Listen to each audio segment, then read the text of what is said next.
If you're anything like me, you've bought a lot of games on Steam that you just have never played. Whether you bought them on sale because they looked kinda cool or because they were part of some random bundle, they always just end up rotting in your Steam library. In an effort to get through all of mine, I'll pick one at random and try to see if I can add another blue ribbon to my collection. Welcome to 100%ing my Steam library, episode 1.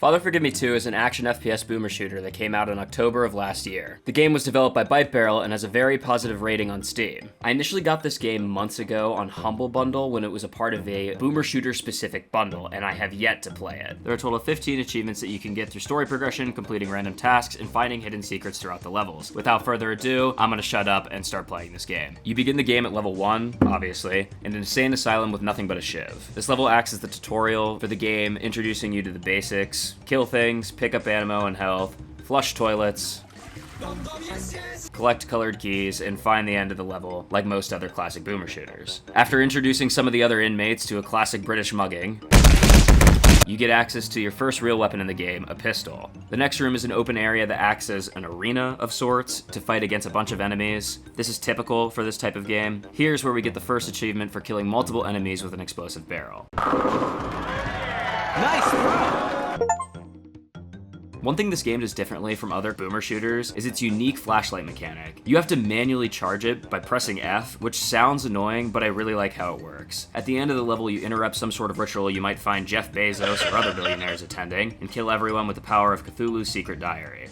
The Dark Tome is an ability that you can charge up and use to give yourself different buffs. The default one makes you shoot and reload faster, but you can buy more useful ones later on. After you complete a level, you wake up back in your cell, but everything is normal. Yes, all of the levels are nightmares from the character's PTSD. In your cell, there are letters that show up after each level that provide a little bit of lore. Not much, but it's something. Outside of your cell is like the hub area, where you can replay past levels, purchase new weapons and Dark Tome abilities, and start the next level. But for now, we'll just keep moving forward. The second level is called Port, and honestly, nothing really new happens in this level, just a different setting, which is pretty cool. The only thing I had in my notes after playing this one is that it really looks similar to Shadows of Evil from Black Ops 3. You can't tell me this isn't the Waterfront District. Like, look at this. Corporate needs you to find the differences between this picture and this picture.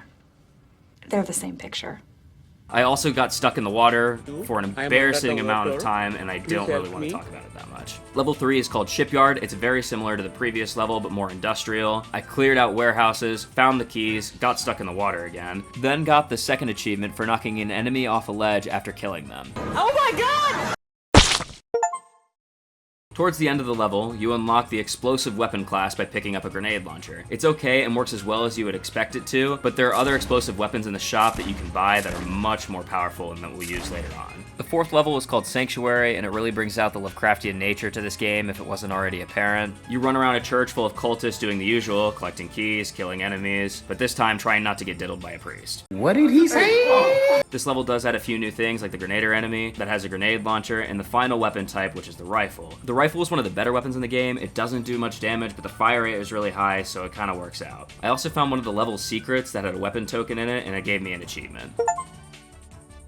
Level 5 is another culty church level, but it actually does something that I would have never expected. In the middle of the level, you get to a hallway with some enemies and an explosive barrel at the end of it. Like any degenerate gamer who's played video games for most of their life, I naturally shot the barrel thinking, okay, what next? Let's just round the corner and get it done. Now, let's play a little bit of a game here. What do you think happened after I shot the barrel? Was it A, it explodes and kills the enemies as expected? B, absolutely nothing, the barrel was just there to troll you? Or C, the whole room gets nuked and everything dies?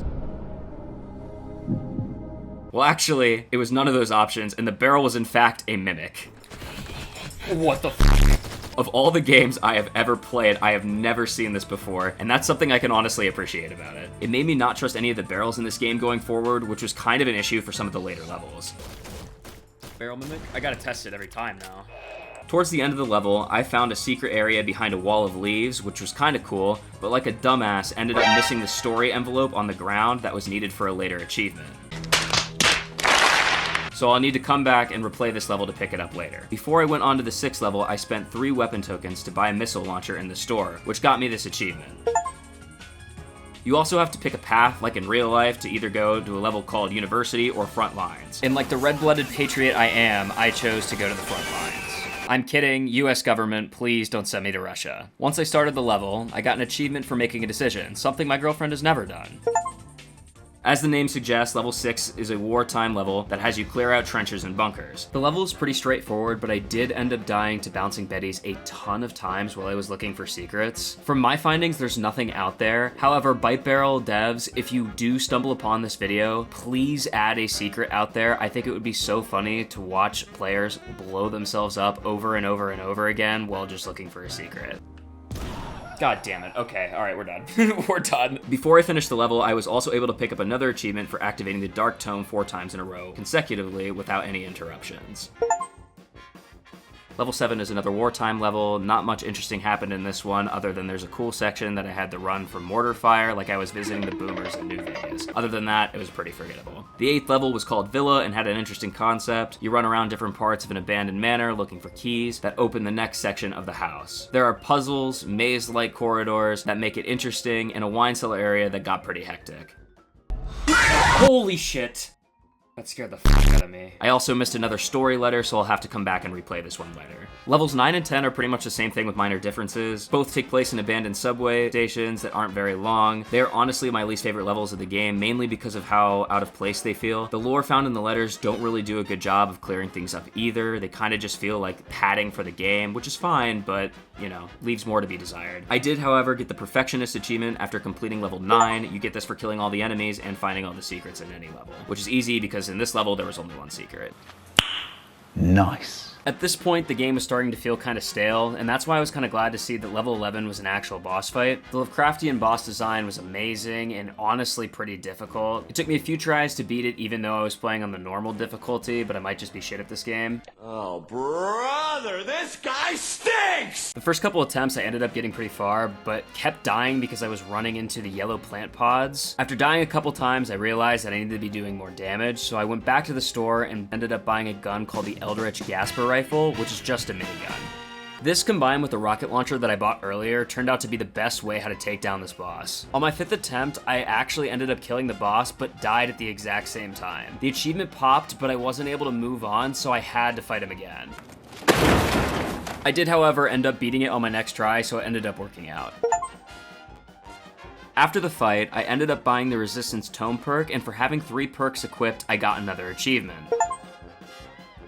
At this point in the game, you start go down the other path that you didn't pick in the middle of the game. So for me, the 12th level was University. I'm glad I didn't pick this path because it seemed more difficult than any other level I've played so far. There were new bouncing squid-like enemies that could only take damage at certain times, and gray zombies that shot fast red projectiles. Halfway through the level, I accidentally found one of the 4 hidden story letters, so I didn't have to come back for that, but I would have to replay this level to get another achievement. The 13th level is called Basement, and as you can imagine, the majority of the level is in darkness and in confined spaces. I guess I now know what it feels like to be one of the members aboard the Ocean Gate submarine.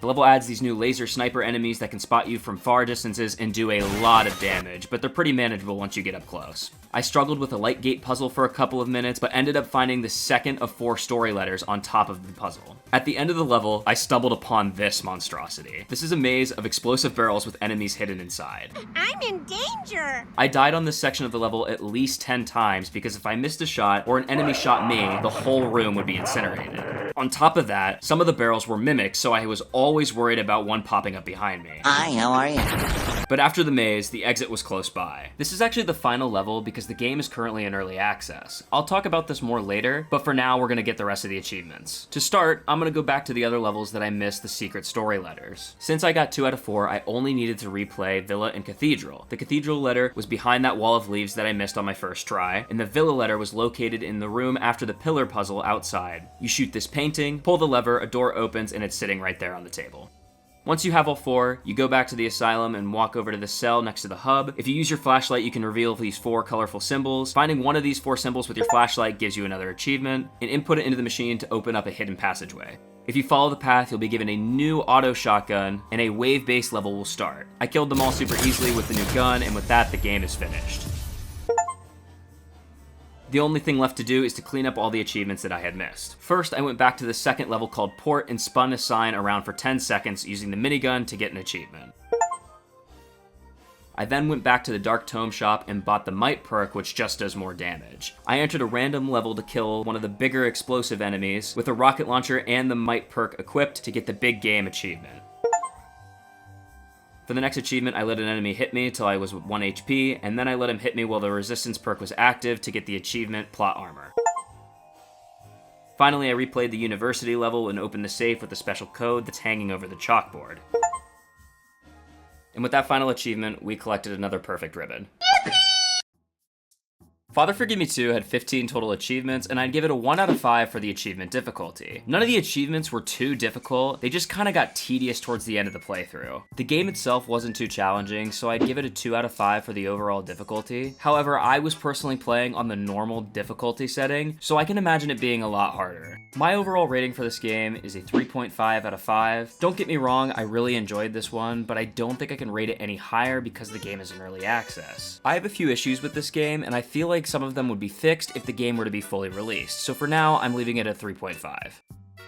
It took me about 5.7 hours to get all the achievements in this game. However, HowLongToBeat.com says that a completionist run will take 4.5 hours. It took me as long as it did, mainly because I ended up getting lost a bunch of times or died for a lot of stupid reasons, but if you stay true to the path, you can honestly probably get this done in around 4 hours. Like I said earlier, none of the achievements in this game were too difficult to acquire. However, if I had to pick one to be the hardest, I would have to say it's Across the Multiverse. This achievement was tedious because you had to go from level to level, picking up the story letters, implementing the secret code, and beating the bonus level. It was just a lot of hoops to jump through for one achievement. This was one of those games that wasn't too difficult and you could turn your mind off and just enjoy. The art style was amazing and visually appealing, while the soundtrack absolutely banged in every level. However, there were a few things that I didn't really enjoy. The main thing being that the story and lore of this world always felt like it was lacking. All the notes in your cell and the dialogue that was exchanged felt very vague and didn't explain too much. Some of the levels felt like they were just there to add more content and not really to expand to the story. However, this is also coming from someone who has not played the first game.